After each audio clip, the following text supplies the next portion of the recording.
கர்த்தர் நல்லவர். கரங்கள் வைத்து கர்த்தரை சூத்திரமனோ. ஹல்லேலூயா.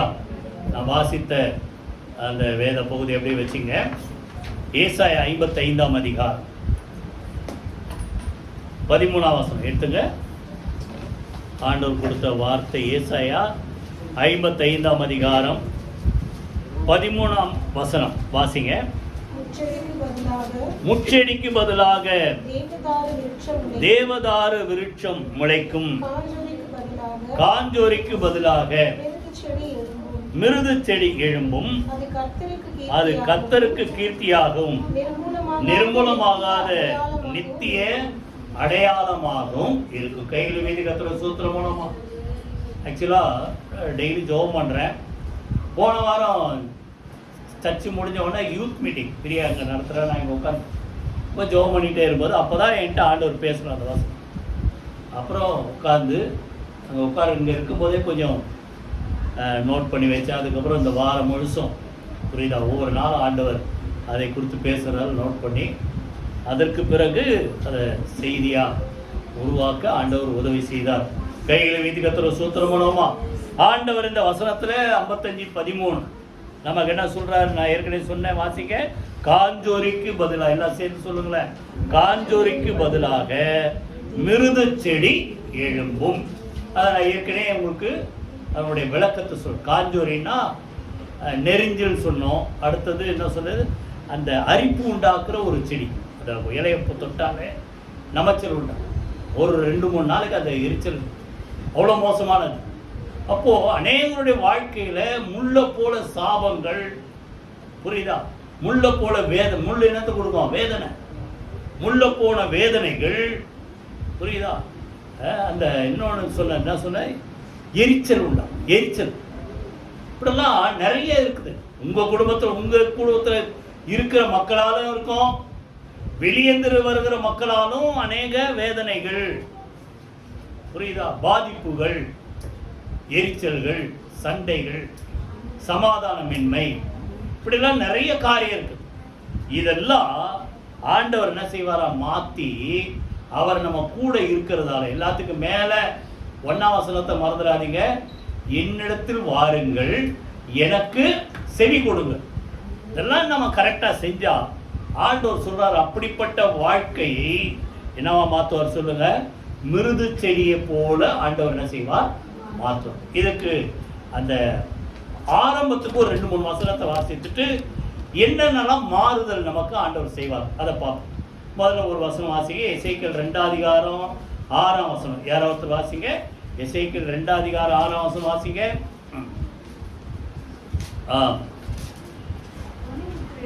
மனுபுத்திரரே, நீ அவங்களுக்கு பயப்படாத, அவங்க வார்த்தைகளுக்கு அஞ்ச வேண்டாம். நீ முள்ளுகளுக்குள்ளும் நெறிஞ்சில்களுக்குள்ளும் நீ தங்கி இருந்தாலும், தேள்களுக்குள், எப்படி வார்த்தை பார்த்தீங்களா? முள்ளு நெறிஞ்சில்ல குத்தி வேதனை கொடுக்கறது. இப்ப என்னது? அநேக வார்த்தை தேள் கொட்டுறாம இருக்கும் அநேகருடைய காரியங்கள். அப்போ தேள்களுக்குள் நீ வாசம் பண்ணாலும் அவர்கள் வார்த்தைகளுக்கு நீ என்ன செய்யாத. அப்போ முள்ள போல தேள் கொட்டுற மாதிரி பேசுற அநேக மக்கள், அது உங்களுக்குள்ள இருக்கலாம், வெளியேந்தும் வந்து உங்களை வேதனைப்படுத்தும். அப்படி இருந்தாலும் நீ பயப்படாத. இப்போ ஏசாயா 55:13 புரியுதா? அந்த முட்செடி, காஞ்சோரி, நெறிஞ்சில் இதெல்லாம் கர்த்தர் நீக்கி என்னவா மாத்துவார் சொல்லுங்க? மிருது செடியா கர்த்தர் மாத்துவார். ரெண்டாவது, அந்த ஏசாயா இன்னொரு வசனம் கூட வாசிங்க. உன்னத பாட்டு 2ஆம் அதிகாரம் 2ஆம் வசனம். உன்னத பாட்டு 2:2.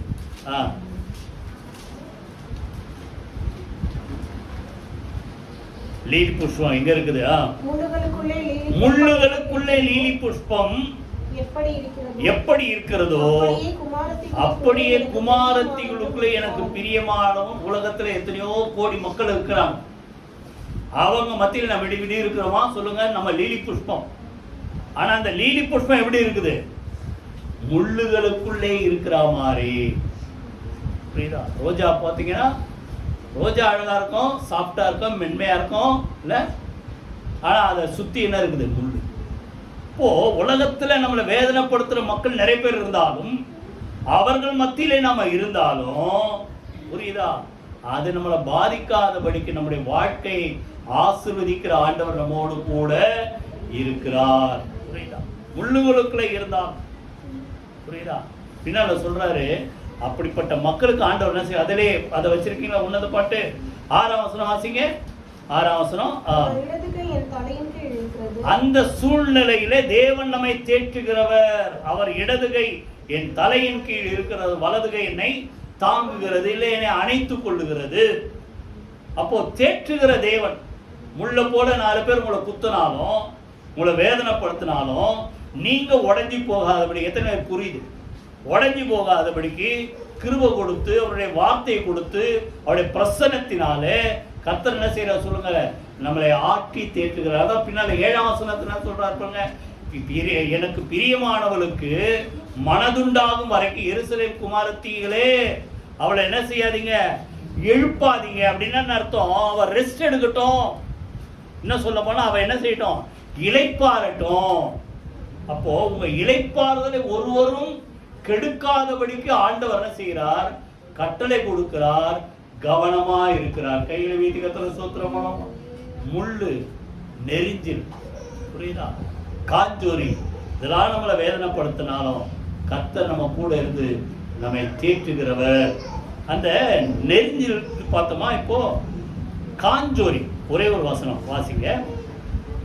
நீதிமொழிகள் 24ஆம் அதிகாரம் 30-31. நீதிமொழிகள் 24ஆம் அதிகாரம் 30-31 வாசி. மதியினுடைய வயலையும் கடந்து போனேன், அதெல்லாம் எப்படி இருக்குதா, முள்ளுக்காடா இருக்குது. அப்ப நம்மளை என்ன செய்யணும், மாத்திரக்கூடாது, முள்ளுக்காடா மாத்திரக்கூடாது. அதான் சுறுசுறுப்பு வேணும். சுறுசுறுப்பு உள்ளவன் கையோ என்னத்தை உண்டாக்கும், செல்வத்தை உண்டாக்கும். ஓயாம தூங்கிட்டு இருந்து அதை புரியுதா. நான் ஒரு பழைய பாட்டு எது ஞாபகம், சோம்பேறியா தூங்கிட்டு இருந்தா என்ன கிடைக்காதா, சோறு கிடைக்காது. ஏன் குறைவு, ஆண்டவர் ஆசீர்வதிக்கணும். ஆனா அதே நேரத்தில் நீ சோம்பேறியா இருக்காத. எப்படி இரு சொல்லுங்க, சுறுசுறுப்பா இரு. இன்னைக்கெல்லாம் ஒரு சிந்த வாலிப பிள்ளைங்களாம் பார்த்தா அவ்வளோ நல்லா இருக்கிறீங்க. ஆனா நான் சின்ன வயசுல இருந்த மாதிரி ஆக்டிவா இருக்காம தெரியல. புரியுதா? சின்ன வயசுல நான் அதிகபட்சம் 6 மணி நேரம் தான் தூங்குவேன், அதிகபட்சம். அவ்வளோ வேலை. ஏன்னா ஒரு பெரிய குடும்பம், எங்க அம்மா அப்பா கூட பிறந்த அத்தனை பேர் இருக்கிறாங்க. அவ்வளோ பெரிய குடும்பத்தை தாங்கணும், அவங்களுக்கு என்ன செய்யணும், எல்லாம் செய்யணும். புரியுதா? அதனால தான் அவ்வளோ ஓடி உடைச்சதால இப்போ என்ன டயர்ட், ரெஸ்ட் எடுக்கிறேன். இருந்தாலும் ரெஸ்ட் எடுக்கலன்னா கூட அது என்னை பாதிக்க மாட்டேன், அப்படி பழகிடுச்சு. புரியுதா? ஆனால் நல்லா கவனிங்க, நம்ம எப்படி இருக்கணும், சோம்பேறியா இருக்கக்கூடாது. எத்தனை மணிக்கு எழுந்திங்க உங்களை கேட்டால் உங்களுக்கு கோவம் வரும் இல்லை? காலையில் எத்தனை மணிக்கு டெய்லி எழுந்திருக்கிறீங்க, இன்னைக்கு எத்தனை மணிக்கு எழுந்திங்க? புரியுதா? சீக்கிரம் எழுந்திருக்கிற பழக்கம் இருந்தால் சீக்கிரமாக வந்துடும்ல. சரி, அதனால அங்கே என்ன வந்துதான், அதெல்லாம் முள்ளுக்காடா இருந்தது, நிலத்தின் முகத்தை என்ன மூடிச்சு, காஞ்சோரி வந்து மூடிச்சு. வெளியேந்து வர்றது ஒண்ணு, நம்முடைய பழக்க வழக்கங்களால் நம்மளை நாமளே சேதப்படுத்தி கொள்கிறது ஒண்ணு. புரியுதா இல்லையா உங்களுக்கு? ஆமா, ரெண்டுக்கும் நம்ம ஜாக்கிரதையா இருக்கணும். ஆனா கர்த்தர் அந்த சூழ்நிலையில முள்ளுக்கு பதிலாக, காஞ்சோரிக்கு பதிலாக, நெரிஞ்சிலுக்கு பதிலாக எதை முளைக்க வைப்பார் சொல்லுங்க? மிருது செடி முளைக்க. மிருது செடி பற்றி நான் ஏற்கனவே இந்த ஏசாயா படிக்கும்போது சொன்னேன். அலங்காரமாக இருக்கு, அந்த இலை அழகாக இருக்கும், அலங்காரமாக இருக்கும். மணப்பெண்ணை ஒரு சில நேரத்தில் அந்த இலையை வச்சு அலங்கரிப்பான். அதே போல் அந்த கல்யாண வீட்டில் அலங்காரம் அந்த அந்த மிருது செடி இலைகளை வச்சு அலங்கரிப்பான். புரியுதா? நெகேமியாவில் நீங்கள் பார்த்தீங்கன்னா, நீங்கள் கூடாரங்களுக்கு என்ன செய்யுங்க, போட்டு அதில் வந்து தங்குங்க. அந்த கூடாரத்து மேலே எதை போடுங்கன்றார் 8ஆம் அதிகாரம் 8-15 வசனம். கூடாரத்தின் மேல மிருது செடி இலைகளை கொண்டு வந்து என்ன செய்யுங்க, போடுங்கன்றார். புரியுதா? அப்போ அந்த மிருது செடி என்னத்தை கொடுக்குது, அழகை கொடுக்குது, அலங்காரத்தை கொடுக்குது. அப்போ இப்படி இருந்த வாழ்க்கை உங்க குடும்பம் எப்படி மாறும் சொல்லுங்க? கர்த்தர் கூட சொல்றாரு, இதுக்கு பதிலாக என்ன எழும்பும், மிருது செடி எழும்பும். புரியுதா? எஸ்தர் புக்கில் பார்த்தீங்கன்னா எஸ்தருக்கு இன்னொரு பேர் என்ன சொல்லுங்க? எஸ்தருக்கு எஸ்தரா சொல்லுங்க? அத்சால். அத்சா அத்சா அத்சால் இல்லை, அத்சா. இங்கிலீஷில் பார்த்தா HADASSA ஹடாசா. அதுதான் அந்த தமிழில் அத்சால். அந்த அத்சான்றதுக்கு அர்த்தம் என்னன்னா மிருது செடி, மிர்டன். அதனுடைய அர்த்தம் என்ன சொல்லுங்க? அப்போ நல்லா கவனிங்க. நம்ம வாழ்க்கை எப்படி இருந்தாலும் கர்த்தர் நம்மளை என்னவா வைக்க விரும்புகிறார் சொல்லுங்க? வாய் திறந்து சொல்லுங்க. மிருது. சொல்லவே மாட்டீங்களே. என்னவா மாற்ற விரும்புகிறாரு? மிருது செடியா மாற்ற விரும்புகிறார். இப்போ முள் இருந்த இடத்துல, நெருஞ்சில் இருந்த இடத்துல, அடுத்தது காஞ்சோரி இருந்த இடத்துல கர்த்தர் உங்க குடும்பத்தையும் உங்க வாழ்க்கை என்னவா மாத்துறாரு சொல்லுங்க? மிருது செடியா. இது எப்படி நடக்கும்ன்றத இப்ப அதை அப்படியே வச்சுக்கிட்டு 2 பேஜ் தள்ளி வாங்க. 61 அதிகாரம் வாங்க. ஏசாயா 55 இருக்காது, 61 வாங்க. 61 அதிகாரம். இதை என்னென்னலாம் மாற்றங்கள் உண்டாகுது? இதுல 4 இருக்கு. அதை சுருக்கம் 3 இன்னைக்கு பார்ப்போம். என்ன மாற்றம்? என்ன மாற்றம்? முதல்ல 61 அதிகாரம் முதல்ல பார்த்தா இதெல்லாம் காரணம் கர்த்தர் நம்ம கூட இருக்கிறோம். புரியுதா? தேவன் என்மேல் சொல்லுங்க, வாய் திறந்து என்மேல். அவர் கூட இருந்தாதான் எல்லாம். அவருடைய ஆவியானவர் என்மேல் இருக்கிறார். அவர் இருக்கும்போது என்ன நடக்குது? 3ஆம் வசனத்துல சீயோனிலே துயரப்பட்டவர்களை சீர்படுத்தவும். அப்ப நல்லா கவனிங்க. இந்த பாட்டு போன என்ன பாட்டு? சீர்படுத்துவார், ஸ்திரப்படுத்துவார், திடப்படுத்தி நிலைநிறுத்துவார். புரியுதா? அப்போ சீர்படுத்தும் போது என்ன நடக்குது? உங்க குடும்பத்தை, உங்க வாழ்க்கைய கர்த்தர் சீர்படுத்தும் போது என்ன நடக்குது? அவர்களுக்கு முதல்ல என்ன செய்யறாராம்? சாம்பலுக்கு பதிலாக சிங்காரம். சாம்பல் யாரா விரும்புவாங்களா? துயரப்படுறவங்களாம் பைபிள் படி பார்த்தா எங்க போய் உட்காந்துக்கிறாங்க? சாம்பல்ல போய் உட்காந்து. புரியுதா? சாம்பல்ல போய் உட்காந்து. இன்னொன்னு, சாம்பல்னா என்ன அர்த்தம்? முடிஞ்சதுன்னு அர்த்தம். சாம்பல் தான் சுட்டரிச்சு சாம்பல் ஆக்கிடுவோம் அப்படின்னு கோவத்தை. நீங்க அப்படி சொல்லாதீங்க. அப்படின்னா என்ன அர்த்தம்? அவள் தான் வாழ்க்கை முடிஞ்சது. ஆனா ஆண்டவர் என்ன சொல்றாரு? அவர் கூட இருந்தா, நீங்க அவரை தேடி வந்தா, அவர் வார்த்தைப்படி செவி கொடுத்தால், கர்த்தர் என்ன சொல்றாரு? சாம்பலுக்கு பதிலாக எதை கொடுப்பேன்றார் சொல்லுங்க? சிங்காரத்தை கர்த்தர் கொடுப்பார். கையில் வீதி கர்த்தர் சோத்திரமோ. அப்போ சாம்பலை யாரும் விரும்புறது இல்லை, ஆனா சிங்காரம் எல்லாரும் விரும்பும். நாங்க இருந்த ராயபுரம் வீட்டுக்கு கொஞ்சம் தள்ளி போனா அந்த ஏரியா பேரு சிங்கார தோட்டம். புரியுதா? அப்போ சிங்காரம். சரியா? இப்போ நல்லா கவனிங்க. இதை எப்படி உண்டாக்குறார் நம்ம வாழ்க்கையிலன்னா, இப்போ ஒரு வசனம் வாசி. சகரியா 1ஆம் அதிகாரம் 8ஆம் வசனம். யார ஒருத்தர் வாசிங்க? சகரியா 1ஆம் அதிகாரம் 8ஆம் வசனம். இதோ இன்று ராத்திரி சிவப்பு குதிரையின் மேல் ஏறியிருந்த ஒரு புருஷனை கண்டேன். அவர் பள்ளத்தாக்கில் இருக்கிற மிருது செடிகளுக்குள்ளே. நல்லா கவனிங்க. அந்த மிருது செடிகளுக்குள்ளே கர்த்தர் இருக்கிறார். புரிஞ்சுங்க. அப்போ உங்க வாழ்க்கையில கர்த்தர் இருந்தா எத்தனை பேர் புரியுது? நான் சொல்ற புரியுதா உங்களுக்கு? சாம்பலுக்கு பதிலாக என்ன வரும்? சிங்காரம் வரும். அழகு, அலங்காரம். வாழ்க்கை அப்படி மாற்றுவார். சாம்பலா இருந்த வாழ்க்கை, முடிந்து போன வாழ்க்கை. புரியுதா? கர்த்தர் என்ன செய்வார் சொல்லுங்க? அந்த சிங்காரமா மாற்றுவார். அது சொல்றாங்க. கர்த்தர் நிற்கிறார். நின்று அதே சகரியா நீங்க அப்படியே வந்தீங்கன்னா, 3ஆம் அதிகாரம் நீங்க வந்தீங்கன்னா, அங்க ஒரு மனுஷன் இருக்கிறான். பிரதான ஆசாரியனாக யோசுவாவை எனக்கு காண்பித்தார். அவன் எங்க இருக்கிறான்? அவன் கர்த்தருடைய தூதனுக்கு முன்பாக நின்றான். சாத்தான் அவனுக்கு விரோதம் செய்ய அவன் வலது பக்கத்திலே நிற்கிறான். இதுவும் நடக்கும். ஆண்டவரும் கூட இருப்பாரு. நமக்கு விரோதமா நம்மளை அழிக்க நினைக்கிற மக்களும் வந்து நிற்பாங்க. ஆனா கர்த்தர் அவங்க கையில உங்களை என்ன செய்ய மாட்டார்? ஒப்பு கொடுக்க மாட்டார். அவன் விரோதம் செய்ய நிற்கும் போது, அப்போ நல்லா கவனிங்க. கர்த்தர் என்ன சொல்றாரு? சாத்தானை நோக்கி, கர்த்தர் உன்னை கடிந்து கொள்வாராக. சாத்தானே, எருசலேமை தெரிந்து கொண்ட கர்த்தர் உன்னை கடிந்து கொள்வாராக. இவன் அக்னியிலிருந்து தப்புவிக்கப்பட்ட கொள்ளி அல்லவா? அப்படின்னா அர்த்தம், அவன் எரிந்து போன வாழ்க்கை. ஆனா அதுல இருந்து முழுசா முடியாதபடி கர்த்தர் மீட்டெடுத்துட்டார். நான் சொல்றேன், எத்தனை பேர் புரியும்? எரிந்து போன வாழ்க்கை, முடிய போற வாழ்க்கை, அதுல இருந்து கர்த்தர் மீட்டெடுத்தார். அதை அங்க ஒரு விளக்கம் கொடுக்கிறார். என்னன்னா 3ஆம் வசனத்துல, யோசுவாவோவெனில் அழுக்கு வஸ்திரம் தரித்தவனாய் தூதனுக்கு முன்பாக நிற்கிறான். அப்ப அவன் என்ன பண்றான்? இவங்கிட்ட என்ன வஸ்திரம் இல்ல? நீதியின் வஸ்திரம் இல்ல, வெண் வஸ்திரம் இல்ல. இவங்கிட்ட என்ன வஸ்திரம் இருக்குது? அழுக்கு வஸ்திரம். என்னன்னு அர்த்தம்? பழைய பாவத்தையே சொல்லி சொல்லி சொல்லி சொல்லி என்ன பண்ணுவான்? குற்றப்படுத்துவான். புரியுதா? அப்ப கர்த்தர் என்ன சொல்றாரு? அவனுடைய என்ன சொல்ற 4ஆம் வசனம் வாசிங்க. இவன் மேல் இருக்கிற அழுக்கு வஸ்திரங்களை களைந்து போடுங்கள் என்றார். அதே போல பின்பு அவனை அழுக்கு வஸ்திரம் எது? பழைய பாவம். புரியுதா? இத சொல்லியே உங்களை பயங்காட்டி உங்களை ஒடுக்க நினைப்பான். நீங்க என்ன செய்யணும்? கர்த்தர் பாவத்தெல்லாம் மன்னிச்சுட்டாரு, கையில வைத்து கர்த்தரை சூத்திரம் பண்ணுவோமா? இவன் அழுக்கு வஸ்திரங்களை நீக்கு சொல்லிட்டு என்ன சொல்றாரு? பாவத்தெல்லாம் நான் நீக்கிட்டேன்.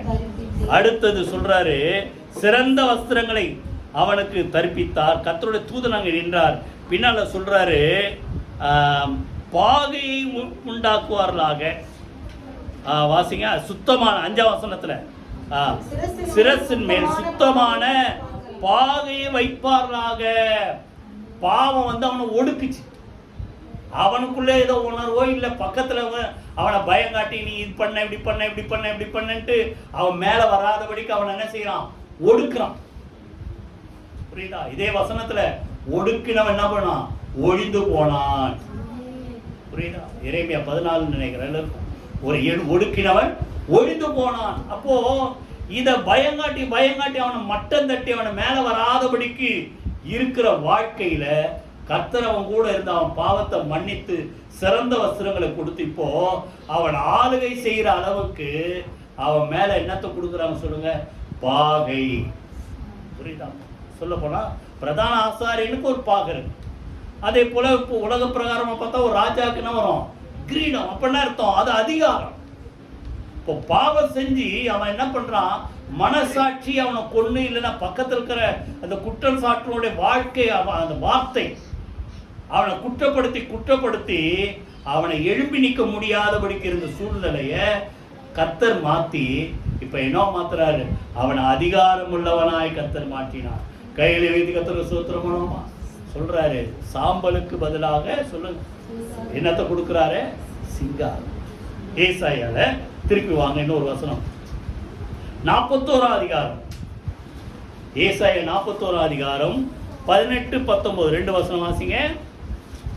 உயர்ந்த மேடுகளில் ஆறுகளையும் பள்ளத்தாக்குகளின் நடுவே ஊற்றுகளையும் திறந்து வனாந்திரத்தை தண்ணீர் தடாகமாக வறண்ட பூமி நீர்க்கேணிகளாக்கி வனாந்திரத்திலே கேதுரு மரங்களையும் சித்தி மரங்களையும் மிருது செடிகளையும் ஒலிவ மரங்களையும் நட்டு அவாந்திர வெளியிலே தேவதாரு விருட்சங்களையும் பாய்மர விருட்சங்களையும். இதெல்லாம் அழகு, ஆசீர்வாதம். சொல்லுங்க வாய்க்கிறது அழகு. அந்த மிருது செடி தீரி அந்த வார்த்தை என்னது சொல்லுங்க? அழகு, ஆசீர்வாதம். சாம்பல் இல்ல, என்ன வரும் சொல்லுங்க? சிங்காரம். அப்போ கர்த்தர் என்ன செய்யறாரு? அந்த தோட்டத்தை, வனாந்திரமா இருந்த இடத்த என்னவா மாத்திர சொல்லுங்க? அழகான நீர்ப்பாய்ச்சலான ஆசீர்வாதமான ஒரு என்ன சொல்ற இடமா கர்த்தர் என்ன செய்யறார்? மாத்திர. இதெல்லாம் நடக்கணும், அதை மறந்துடாதீங்க. நீங்க கர்த்தரை தேடணும், கர்த்தர் நம்ம கூட இருக்கு. 32ஆம் அதிகாரம் ஏசாயால எனக்கு ரொம்ப பிடித்த ஒரு வார்த்தை 32:15. யார் ஒருத்தர் வாசிங்க. 32. உன்னதத்திலிருந்து நம்மேல் ஊற்றப்படும் வரைக்கும் அப்படியே இருக்கும். அப்பொழுது அப்ப நல்லா கவனிங்க, ஆண்டவர் நம்ம கூட இருந்தா, அவருடைய ஆவியான நம்ம கூட இருந்தா, அவருடைய அபிஷேகம் நம்ம மேல தங்கி இருந்தா என்ன நடக்குமா? அப்பொழுது வனாந்திரம் என்னவா மாறும்? செழிப்பான வயல்வெளி. செழிப்பான வயல்வெளி, அடர்ந்த காடம். அந்த வார்த்தை சேர்த்துங்க, ஃபாதர் நல்லா அது புரியுற மாதிரி எழுதியிருக்க. என்ன மாறும்? அடர்ந்த காடம். அது தனியா இருக்கிற ஒரு சின்ன ஒரு வயல்வெளி நல்ல செழிப்பா பச்சை பசேல்னு இருக்கிற அடர்ந்த காடாக கர்த்தர் செழிக்க வைப்பார். இதெல்லாம் காரணம் சொல்லுங்க வாய் திறந்து. கர்த்தர் நம்ம கூட இருக்கிறார். அவருடைய ஆவியானவர் நம்ம மேல இருக்கிறார். அப்போ முதல்ல காஞ்சொரிக்கு பதிலாக, முச்செடிக்கு பதிலாக, நெரிஞ்சலுக்கு பதிலாக மிருது செடிகள், முதல்ல வார்த்தை சொல்லுங்க, சாம்பலுக்கு பதிலாக என்ன உண்டாக்குவார் சொல்லுங்க, சிங்காரம். கர்த்தர் நம்மளை அலங்கரிப்பார். மிருது செடினா இந்த வார்த்தை மறக்காதீங்க, அழகு அலங்காரம். ஒரு வசன வார்த்தை அடுத்தது போயிடும். ஏசாயா 62 அதிகாரம், ஏசாயா 62 3 வாசி.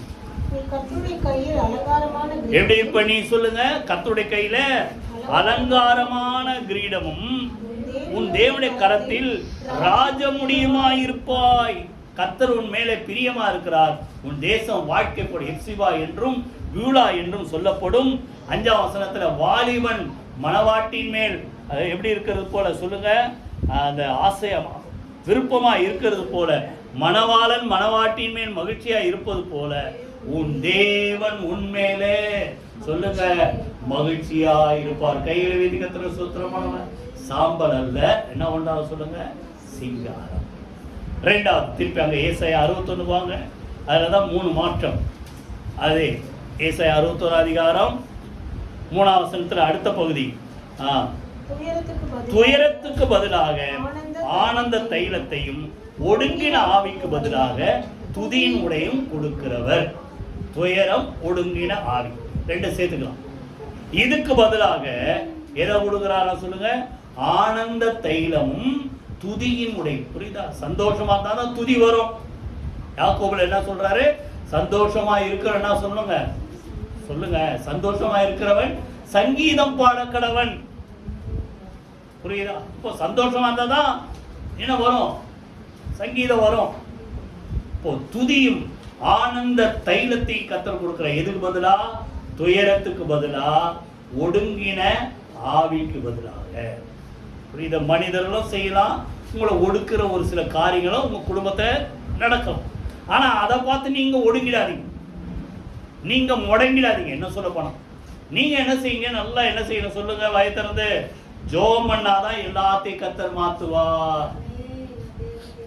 சாயங்காலத்துல அழுகை, நேத்து எப்படி நடந்து தெரியாது, ஆனா விடியற் காலத்தீங்க தேடி இங்க காலில் வந்துட்டீங்க, என்ன உண்டாகும், வாயை திறந்து சொல்லுங்க, சொல்லுங்க, மகிழ்ச்சி உண்டாகும். அப்பதான் அந்த 30ஆம் சங்கீதத்துல சொல்றான், 11ஆம் வசனத்துல, என் புலம்பலை என்ன மாத்திட்டாரு சொல்லுங்க, ஆனந்த மகிழ்ச்சி, ஆனந்த களிப்பார். கர்த்தர் என்ன செய்தார் சொல்லுங்க, மாற்றினார். அப்ப துயரத்துக்கு பதிலாக சொல்லுங்க ஆனந்த தைல அபிஷேகம், ஒடுங்கின ஆவிக்கு பதிலாக துதியின் ஆடையை கர்த்தர் கொடுக்கிறார். கையில் மீது கர்த்தர். இதெல்லாம் நடக்கும்னா திருப்பி திருப்பி நான் சொல்றேன், மறக்காதீங்க, ஜெபம் பண்ணாதான் நடக்கும். இன்னைக்கு நிறைய பேர் நடக்கிறத பார்த்து மூளையில் அப்படியே போய் முடங்கிறாங்க. அப்படி இல்லை, மாறவே மாறாது. எல்லாத்தையும் என்ன செய்யுங்க, தேவனுக்கு தெரியப்படுத்துங்க. புரியுதா? நீங்கள் ஒன்றுக்கும், பிலிப்பியர் 4 அதிகாரம் 6, 7, ஒன்றுக்கும் கவலைப்படாமல் எல்லாவற்றையும் குறித்த உங்கள் விண்ணப்பங்களை சோத்திரத்தோடு சொல்லுங்க, கூடிய ஜபத்தினாலும் வேண்டுதலினாலும் யாருக்கு தெரியப்படுத்துங்க, தேவனுக்கு தெரியப்படும். ஜபம் பண்ணுங்க. அப்போ உங்க இருதயத்துல கலக்கம், கவலை இருந்த இடத்துல எல்லா புத்திக்கும் மேலான தேவ சமாதானம் உங்களை, உங்கள் குடும்பங்களை, உங்கள் சிந்தைகளை என்ன செய்யுமா சொல்லுங்க, ஆளுகை செய்யும். இப்போ துயரத்துக்கு பதிலாக சொல்லுங்க ஆனந்த தைல அபிஷேகம். இன்னொரு வசனம் வாசித்து அதுக்கு அடுத்த பாயிண்ட் போவோம். 45 அதிகாரம், சங்கீதம் 45:7 யாராவது வாசி. 45:7. நீர் நீதியை விரும்பி அக்கிரமத்தை வெறுக்கிறீர், ஆதலால் தேவனை உம்முடைய தேவன் உம்முடைய தோழரை பார்க்கிற உண்மை ஆனந்த தைல அபிஷேகத்தினால் நிரப்பினார். கையில விதிகத்துல சொப்போ அந்த ஆனந்த தைலம் நம்ம மேல இருக்கணும்னா நம்ம எதை விரும்பணும் சொல்ல மாட்டீங்களே, நீதியை விரும்பு, அக்கிரமத்தை வெறுக்கணும். அப்பதான் எல்லாரும் பார்க்கணும் உங்களை என்ன செய்வார். புரியுதா? உலகம் முழுசும் அப்படி இருக்கலாம், ஆனா தேவனை அறிந்த நீங்க நீதியை விரும்பி அக்கிரமத்தை வெறுத்தா, பாவத்தை வெறுத்தா, கர்த்தர் உங்க மேல ஆனந்த தைல அபிஷேகத்தை சொல்லுங்க அளவில்லாமல் ஊற்றுவார். ஒடுங்கின ஆவிக்கு பதிலாக சொல்லுங்க துதியினார். சாம்பலுக்கு பதிலாக சிங்காரம். அடுத்து என்ன சொன்ன? துயரத்துக்கு பதிலாக ஆனந்த தைலம். இப்போ ஒரு காரியம், ஒரு செய்தி ஒரு மக்களை அப்படியே ஒடுக்க வச்சுச்சு, துயரப்பட வச்சது. என்னது? எஸ்தர் புக் எடுத்துங்க. எஸ்தர் புக்கு 4 அதிகாரம் 3 வசனம். யாரோ ஒருத்தர் வாசி. எஸ்தர் ராஜாவின் உத்தரவும் அவருடைய கட்டளையும் போய் சேர்ந்த ஒவ்வொரு நாட்டிலும் ஸ்தலத்திலும் உள்ள யூதருக்குள்ளே அந்த ஜனங்களுக்குள்ளே மகா துக்கமும் உபவாசமும் அழுகையும் புலம்பலும் உண்டாகி அநேக ரட்டுடுத்தி சாம்பலிலே கிடந்த. இதான் ஒடுங்கின ஆவி, துயரம். என்ன? இந்த ஆமான்ற ஒரு சதிகார ஒரு சதி திட்டம் போட்டு ராஜாவை ஏமாத்தி இவ்வளோ வெள்ளி எடுத்தாந்து கொடுக்குற ஒரு ஜனங்க இருக்கிற, அவங்க சொல்றதெல்லாம் மதிக்கிறது இல்லை, அவங்கள அழிச்சிடணும் அப்படின்ட்டு ஒரு சதி திட்டம் போட்டு ஆர்டரும் போட்டாச்சு. முத்திர மோதத்தில் ஆர்டர் போட்டாச்சு.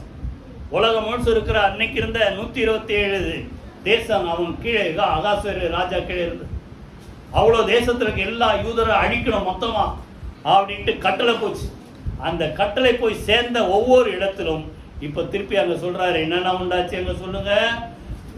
மகா துக்கமும் உபவாசம் அழுகை புலம்பல் உண்டாகி ரெட்டுடுத்தி கொண்டாரு. இதெல்லாம் உங்க குடும்பத்துல ஒரு சில நேரத்துல வரும், வராம இருக்காது.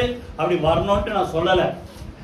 வந்தா நீங்க என்ன செய்யணும்? எல்லாவற்றையும் என்ன செய்யணும் சொல்லுங்க? திருப்பி அவருக்கு தெரியப்படுத்துங்கள். இப்போ உடனே அந்த மொர்தெகாய் எஸ்தருக்கு ஒரு நியூஸ் அனுப்புறான். நீ ராணி தானே, பட்டத்து ராணியாச்ச, ராஜா கிட்ட போய் என்ன செய்? மன்றாடி இந்த சட்டத்தை வாபஸ் வாங்க சொல்லு. அப்ப அந்தமா சொல்லுது, ராஜா வந்து சொல்லாம நான் உள்ள போனா புரியுதா? அவர் செங்கோலை நீட்டில் தப்பிச்ச, நீட்டல்னா அவ்வளோதான், கதை முடிஞ்சுது அப்படின்னு அந்தம்மா சொல்லுது. 4 அதிகாரம் வச்சிருக்கீங்களால 16 வசனம் வாசி. எஸ்தர் 4:16. நீர் போய் சூசானில் இருக்கிற யூதரை எல்லாம் கூடி வர செய்து 3 நாள் அல்லும் பகலும் புசியாமலும் குடியாமலும் இருந்து எனக்காக என்ன செய்யுங்க? உபவாசம் பண்ணுங்க. இதெல்லாம் இருக்கா உங்களுக்கு பழக்கம்? உபவாசம் ஒரு நாளாவது இருக்கிறீங்களா? இங்க சொல்றாரு இதெல்லாம் மாறணும்னா இப்படி இருந்தாதான். சும்மா நீங்க நடக்கணும் ஓடிட்டே இருந்தா ஒரு மாறுதலும் வராது. நெறிஞ்சில் மாறணும் இல்ல, அடுத்தது காஞ்சோரி மாறணும், முச்செடி மாறணும்னா இதெல்லாம் நம்ம செய்யணும். ஜெபம் பண்ணணும், ஆண்டவரை தேடணும், உபவாசம் இருக்கணும். புரியுதா? நீங்கள் எத்தனை நாள்? 3 நாள் ராத்திரி பகல் உபவாசம் இருந்து எனக்காக என்ன செய்யுங்க? உபவாசம் இருங்க, எனக்காக ஜெபம் பண்ணுங்க. நானும் சொல்றாரு, நீங்களாம் உபவாசம் நல்லா சாப்பிட்ற அப்படி இல்லை, நானும் என் தாதிமாரும் உபவாசம் பண்ணுவோம். இவ்விதமாக சட்டத்தை மீறி ராஜாவனத்தில் பிரவேசிப்பேன், நான் செத்தாலும் சாவல சொல்றா. நடக்கட்டும், ஆனா நான் உபவாசம் எடுத்துக்குவேன், தேவனை தேடுவேன். நீங்க இந்த எஸ்தர் புக்கை நீங்க எடுத்து படிச்சு பாருங்க.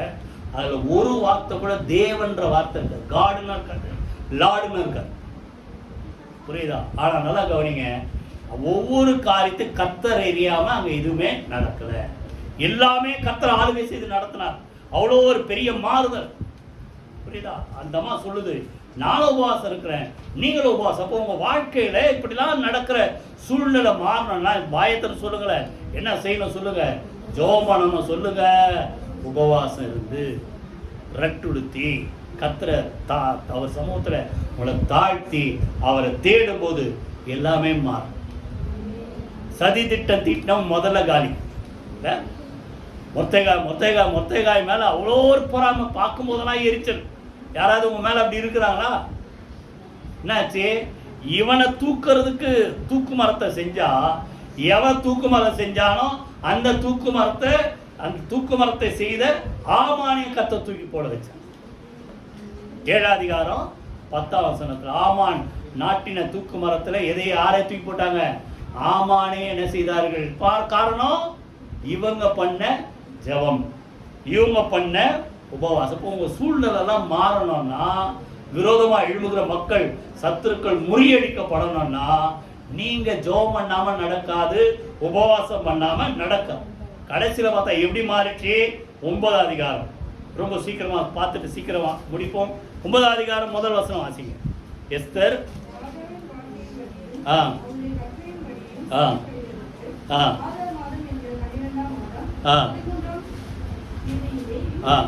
யூதரின் பகைஞர் அவர்களை மேற்கொள்ளலாம் என்று நம்பினார்களே, அதே நாளிலே தானே யூதரானவர்கள் தங்கள் பகைஞரை மேற்கொள்ளும்படிக்கு காரியம் மாற. உங்க வாழ்க்கையில மாறுதல் வரணும்னா புரிஞ்சுங்க, நான் மாறும் சொல்லுங்க. துக்கம் சந்தோஷம், புலம்பல் ஆனந்த கழிப்பாகும், துயரத்துக்கு பதிலாக சொல்லுங்க சாம்பலுக்கு பதிலாக சிங்காரம், துயரத்துக்கு பதிலாக சொல்லுங்க துதியின் ஆடை, ஆனந்த தைல அபிஷேகம். இதெல்லாம் மாறணும்னா நல்லா ஜெபம் பண்ணாங்க. என்ன சொல்றாரு ஆண்டவர்? காரியம் மாறுதலாய் முடிந்தது. அங்க பார்த்தா முதல்ல புலம்பல் இருந்து படிச்சோமா 4ஆம் அதிகாரத்துல. அதுக்கப்புறம் நீங்க பாத்தீங்கன்னா அதே அதிகாரத்துல சொல்றாரு அங்க என்ன உண்டாகும்? சந்தோஷம் உண்டானது. கைகளை வைத்து கர்த்தரை ஸ்தோத்திரம் பண்ணுவோமா? 22 சொல்றாரு பாருங்க, சஞ்சலம் சந்தோஷமாகவும் அவர்கள் துக்கம் மகிழ்ச்சியாகவும் மாறினது. மாறுதல் வந்துதா? சொல்லுங்க. நம்ம ஜெபம் பண்ணணும், ஆண்டவரை தேடணும், ஆண்டவர் வார்த்தைக்கு சொல்லுங்க செவி கொடுக்கணும். எல்லாத்துக்கும் மேல சாதாரண ஜெபத்தில் நடக்கலாம். என்ன செய்யுங்க? உபவாசம் இருந்து என்ன செய்யுங்க? ஜெபம் பண்ணுங்க. கர்த்தர் மாறுதலை செய்வார்.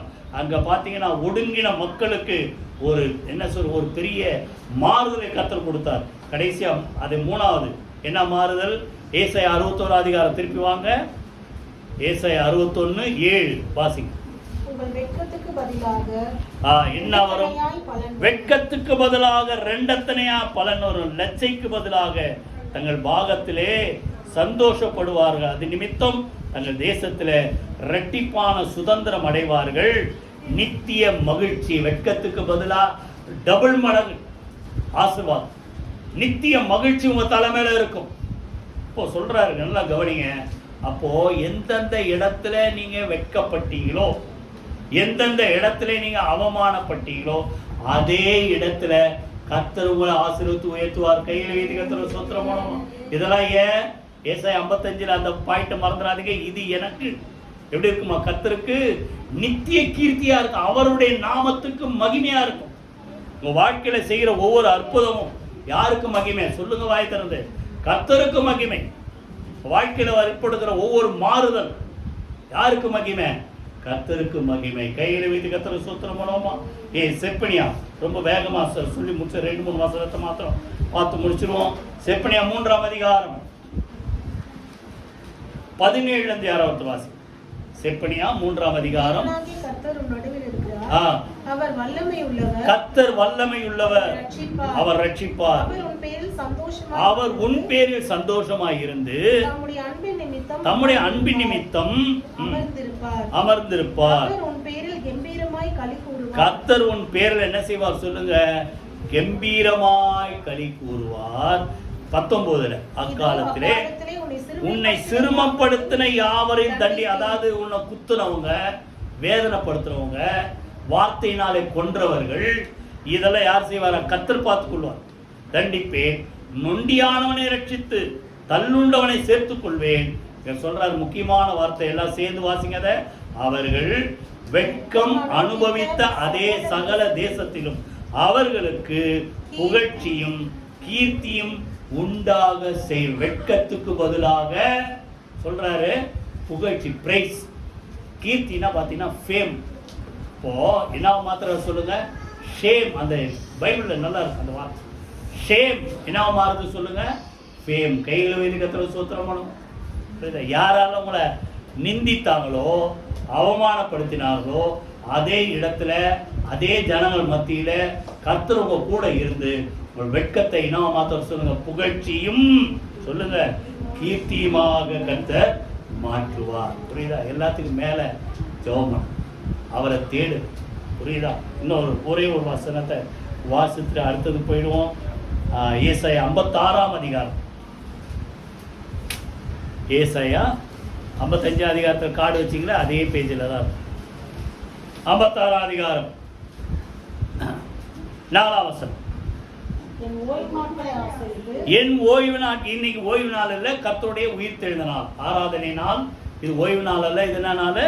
உயிர்த்தெழுந்த நாள். அப்பதான் ஆராதனை நடத்துறோம். அது ஆசரித்து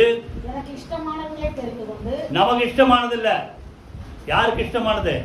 தேவனுக்கு இஷ்டமான விருப்பமானது தெரிந்து கொண்டு என் உடன்படிக்கை பற்றி கொள்ளுகிற அன்னகரலை குறித்து கர்த்தர் சொல்லுகிறார். அப்ப இதெல்லாம் யார் மனசுல வாஞ்சையா இருக்குதோ அவரை தேடணும், அவருக்கு இஷ்டமானதை செய்யணும், அவருக்கு பிரியமானது செய்யணும், அவருக்கு ஊழியம் செய்யணும். இப்படி யாரெல்லாம் எழும்புறாங்களோ அவங்களுக்கு ஆண்டவர் சொல்றாரு. 8ஆம் வசனத்தை வாசிப்போம். சாரி 7ஆம் வசனம். என் பரிசுத்த பர்வதத்துக்கு கொண்டு வந்து என் ஜெப வீட்டிலே அவர்களை என்ன செய்வேன் சொல்லுங்க? மகிழ பண்ணுவேன். கையில் வீட்டு கத்திர சூத்திரம் மூலமா. அப்போ யாரெல்லாம் இது நாள் யாருடைய நாள் சொல்லுங்க? இது சொல்லுங்க, ஓய்வு நாள் இல்லை, இது நாள் கர்த்தருடைய நாள். சொல்லுங்க வாய் திறந்து, கர்த்தருடைய நாள், உயிர்த்தெழுந்த நாள். அதனால அவரை ஆராதிக்க தேடி வரும். இந்த நாள்ல நமக்கு இஷ்டமானது கொஞ்சம் ஓரம் கட்டிட்டு சொல்லுங்க, அவருக்கு இஷ்டமானது தேன்னா கர்த்தர் சொல்றாரு, வெட்கப்பட்ட ஜனங்களை என்னுடைய வீட்டிலே கொண்டு வந்து சொல்லுங்க. ஒவ்வொரு நாளும் இந்த வார்த்தை சொல்லி ஜெபம் பண்றீங்க, வந்தவன ஜெப வீட்டிலே கொண்டு வந்து மகிழப்பு. எப்போ யாரால அந்த வார்த்தையோடு அவரை தேடி ஓடி வராங்களோ, அவரை மேன்மையா நினைக்கிறாங்களோ, அந்த மக்களை இந்த இடத்துல கொண்டு வந்து கர்த்தர் என்ன செய்வார் சொல்லுங்க? வயத்தில் சொல்லுவோமா? மகிழ செய்வார். வெட்கத்துக்கு பதிலாக சொல்லுங்க, ரெண்டத்தனையா நித்திய மகிழ்ச்சி அவர்கள் மேல இருக்கும். 3 பாத்தமா மாறுதல். முதல்ல சொல்லுங்க, சாம்பலுக்கு பதிலாக சிங்காரம், அழகு. 2வது சொல்லுங்க, துயரத்துக்கு பதிலாக ஆனந்த தைல அபிஷேகம், ஒடுங்கின ஆவிக்கு பதிலாக துதியின் ஆடை. 3வது வெட்கத்துக்கு பதிலாக சொல்லுங்க, கர்த்தர் என்ன செய்வார்? ரெண்டத்தனையா பலன் கொடுத்து மகிழ்ச்சியாப்பார். எல்லாரும் எழுந்துட்டு கர்த்தரை சூத்திரம் பண்ணி ஜெபம் பண்ணுவோமா? கரங்களை உயர்த்தி கர்த்தரை சூத்திரம் பண்ண எல்லாரும் எழுந்துட்டு கர்த்தரை துதிப்போம். கற்றுக் கொடுத்த அந்த வார்த்தைக்காக நன்றி சொல்லுவோமா? ஹல்லேலூயா. வாழ்க்கையில எதெல்லாம் முள்ளா குத்துச்சோ, யாரெல்லாம் உங்களை வேதனைப்படுத்தினாங்களோ, நெருஞ்சில் போல, முள்ள போல, காஞ்சோரிய போல உங்களை எதெல்லாம் வேதனைப்படுத்துச்சோ எல்லாவற்றையும் கர்த்தர் மாற்றி அதற்கு பதிலாக மிருது செடியை கர்த்தர் எழுப்புவார். கையில வைத்து கர்த்தரை சூத்திரம் பண்ணுவோமா? உங்க வாழ்க்கையில பெரிய ஒரு மாறுதலை கர்த்தர் தருவார். எல்லாத்துக்கும் மேல நீங்க அவரை தேடி வரணும், அவர் வார்த்தைக்கு செவி கொடுக்கணும். அவர்களே நீங்க மகிழ்ச்சியா இருந்தா இதெல்லாம் செய்வார். ஏசாயால சொன்ன அந்த 3 மாற்றங்கள் சொல்லுங்க. சாம்பலுக்கு பதிலாக சொல்லுங்க சிங்காரம். முடிஞ்சது இல்ல, இனிமேல் தான் உங்க வாழ்க்கை அலங்காரமா கர்த்தர் மாத்துவார். கையில வைத்து கர்த்தரை சூத்திரம் பண்ணுவோம். 2வது சொல்லுங்க, துயரத்துக்கு பதிலாக ஆனந்த தைல அபிஷேகத்தை, ஒடுங்கின ஆவிக்கு பதிலாக துதியின் ஆடையை கர்த்தர் கொடுப்பார். 3வது, எந்த இடத்துல யார் முன்னாடி, எந்த ஜனங்க முன்னாடி நீங்க அவமானப்பட்டீங்களோ அதே இடத்துல, அதே மக்கள் மத்தியில கர்த்தர் உங்களை புகழ்ச்சியும் கீர்த்தியுமாக கர்த்தர் ஆசீர்வதித்து உங்களை உயர்த்துவார். கரங்களை உயர்த்தி கர்த்தரை சூத்திரமான எல்லாரும் சொல்லுங்க, ஆண்டவரே எங்க குடும்பத்தில் இப்படிப்பட்ட காரியங்கள் நடப்பதாக, முச்செடிக்கு பதிலாக காஞ்சோரிக்கு பதிலாக மிருது செடி சொல்லுங்க, வாயத்திலிருந்து மிருது செடி எழும்புவதாக. துக்கத்தை சந்தோஷமாய் கர்த்தர் மாற்றுவீராக. துயரத்தை ஆனந்த களிப்பாய் கர்த்தர் மாற்றுவீராக. சாம்பலை சிங்காரமாய் கர்த்தர் மாற்றுவீராக. வெட்கத்தை, நிந்தைகள், அவமானங்களை கர்த்தர் நீக்கி ஆண்டவரே புகழ்ச்சியும் கீர்த்தியும் மகிழ்ச்சியும் உண்டாக்க செய்வீராக. அப்படியே செய்வதற்காக நன்றி செலுத்துகிறோம். ஒவ்வொரு மக்களையும் வார்த்தையும்படியே கர்த்தர் ஆசீர்வதிப்பீராக. இயேசு கிறிஸ்துவின் ஜீவனுள்ள ஜெயமுள்ள நாமத்தில் ஜெபிக்கிறோம் நல்ல பிதாவே, ஆமென், ஆமென். நம்முடைய கர்த்தராகிய இயேசு கிறிஸ்து கிருபையும் பிதாவாகிய தேவனுடைய அன்பும் பரிசுத்த ஆவியானவருடைய அன்யோன்ய ஐக்கியம் நம் அனைவரோடும் சகல பரிசுத்த அனைவரோடும் ஆண்டவராகிய இயேசு கிறிஸ்து வருகமட்டும் இருப்பதாக. ஆமென். என் ஆத்மாவே கர்த்தரை ஸ்தோத்திரி, என் முழுமே பரிசுத்த நாமத்தை ஸ்தோத்திரி. என் ஆத்மாவே கர்த்தரை ஸ்தோத்திரி, அவர் செய்த சகல உபகாரங்களை மறவாதே. ஆமென், ஆமென். God bless you.